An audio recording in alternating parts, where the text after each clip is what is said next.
अगर तूने मेरे सिवा किसी को रब माना तो मैं तुझे कैद करवा दूंगा। अल्लाह कहता था और बनी इसराइल को गुलाम बनाकर उन पर जुल्म करता था। लोगों से जबरन काम करवाता, बच्चों को मरवा देता और किसी की फरियाद नहीं सुनता था।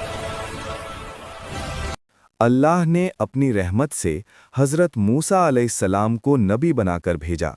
उनके हाथ में एक लाठी थी जिसमें अल्लाह की ताकत के कई निशान छिपे थे। मूसा अलैहिस्सलाम ने फिरौन को अल्लाह की इबादत की दावत दी और कहा कि जुल्म छोड़ दे, लेकिन फिरौन और ज्यादा घमंडी हो गया।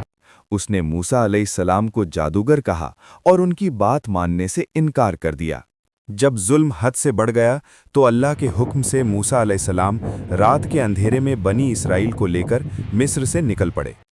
थोड़ी दूर जाने के बाद वे एक बड़े दरिया समंदर के किनारे पहुंचे।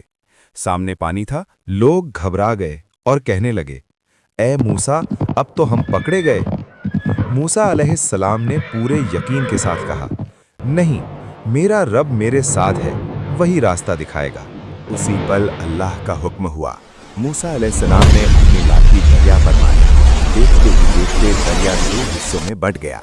पानी पहाड़ों की तरह खड़ा हो गया और बीच में सूखी जमीन का रास्ता बन गया।